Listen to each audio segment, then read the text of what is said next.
My wife and I adopted from Uganda our daughter, and during that process, we were in country for almost 3 months each. We saw things during that process, living in the orphanage, living in the villages, and being really in and around parts of the country that most tourism doesn't take you to, that we saw things you just couldn't turn away from. Shortly after they returned to Winston-Salem, North Carolina, they received a phone call from a Ugandan man that had helped them navigate the adoption process while they were in Africa.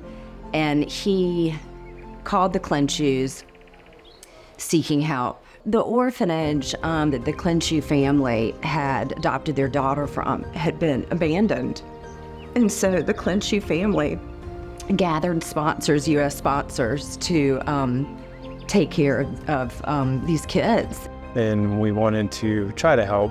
But that led me to want to start something with Julie at the time, who was supporting part of the orphanage, to start something different and try to get the kids taken care of. And so having the merging of human suffering and compassion under one roof led them to take action to rescue a group of abandoned children in Uganda.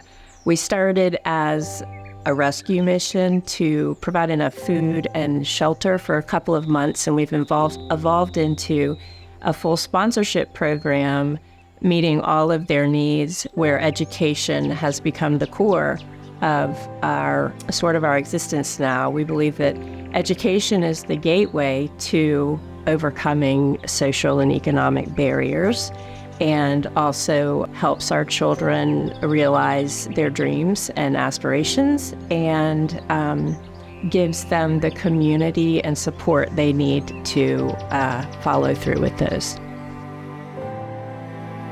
Do you see a difference in our kids between 2013, before the program started, and then now?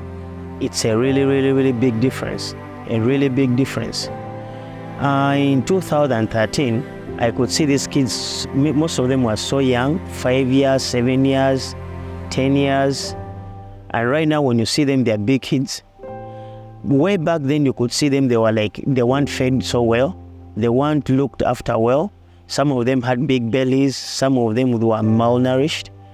But now if you look at them where they are, there's a big difference. They go to school. Back then they used not go to school. Even speaking English, it was so hard. But right now, when you speak to them, you interact with them, they speak good English, they are open up. Way back then they were so shy because they were dumped. They were so shy they couldn't speak to anyone, even though me. They will be shy to tell me anything. But right now they can come to me and go, Uncle Fred, it's this and this and this. We joke and laugh. So I see a big, big difference with these kids. They put a big smile on my face. You could see it, Erin, as well when we were at their school.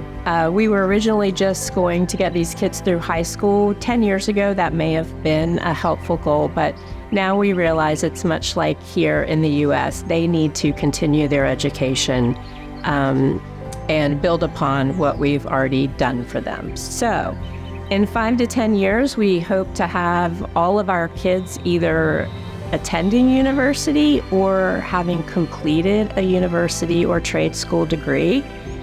After that, we hope that we are shaping them to be mentors for the next generation of children that we hope to be able to bring through our program.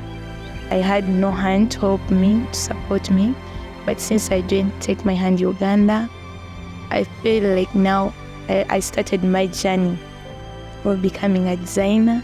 And I'm so great and happy to be among the kids of Take My Hand Uganda. I also take this opportunity to thank all sponsors of Take My Hand Uganda for the great job they are doing. I'm so excited about the higher education. Oh my God, that is so superb. You know, before our children would finish high school and then they would be just redundant. But I thank God that Take My Hand Uganda is now bringing up an initiative, a program for them to go to college. I mean, they like it so much because it is everyone's dream to go to college, and so I think that's superb. I would say one thing that I really admire about them is how hard they work, and they work in school, and just they're such good people, but specifically in school, they're taking really hard classes, and they're doing, they wake up at 5 a.m. to a rooster, and they go fetch water. They do their preparatory work before even starting school at 8. They go to school all day until 4, and then from 4 to 10, they're doing homework, and their life is just so much harder than I could ever imagine, but every day they wake up with a smile on their face, and even though it's hard. So volunteers are critical to our organization, and to date we have functioned as primarily a sponsorship organization. So sponsors have been the heart of our organization and have what have gotten us to this 10-year anniversary, and have given us the opportunity to now grow our organization.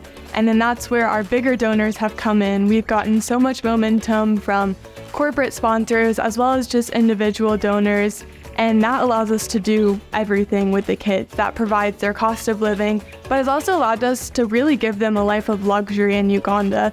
We might not think that sleeping on the concrete floor is a luxury here, but the fact that they have a roof over their head and 3 meals a day, and an incredible family here in the United States that cares for them, is more than they ever thought they were going to get. And then our volunteers are also critical. We take mission trips every year, and that is essential for us getting supplies over to the kid, but also kind of bridging that gap between the donors and us here in the United States working to have that money support the kids. So we get to come to them and check in on them and just show all of our love to them, and they express so much gratitude towards us and want us to share that with everyone who supports them. And then we also have an incredible board right now, and we are just constantly working behind the scenes to get these kids the best opportunities possible, and they are just so incredibly grateful. And what I think is really special about Take My Hand and the donors that is supporting us is that we're taking it kid by kid, and sometimes that's just what you have to do in countries like this. And it's amazing how much of an impact, 30 kids getting a college education or getting what they need, how much that can impact a country like that instead of getting overwhelmed. And I think it's honestly breaking organizations like this, taking it piece by piece, is breaking the cycle of poverty in these third world countries. So it certainly would not be possible without the donors, and we just, again, appreciate the support so much. We're a very small organization right now, and we're hoping to expand, become more organized. We're hoping to expand with a sponsorship coordinator, an admin director, social media coordinator, small little expansions that'll just help our organization run more smoothly and more organized. Y'all are the reason that we are able to do this. Y'all are the reason that these kids have a new opportunity at life. Some people are just just send them to the United States, just bring them over here. No, we firmly believe that giving them the education they need, and in Uganda, teaching them these skills that they can then take into their communities and help to strengthen their communities, we believe that that is the most important part about breaking the poverty cycle, and it would not be possible without the help of our donors. So thank you so much. Becoming a sponsor for these incredible children is simple and impactful. For just $42 a month, you can provide year-round boarding, school fees, medical care, 3 meals a day, uniforms, transportation, hygiene care, and a mentorship program. Each child needs 3 sponsors to fully cover their expenses. To get started, visit our website at takemyhanduganda.com.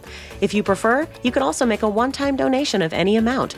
Every contribution makes a difference.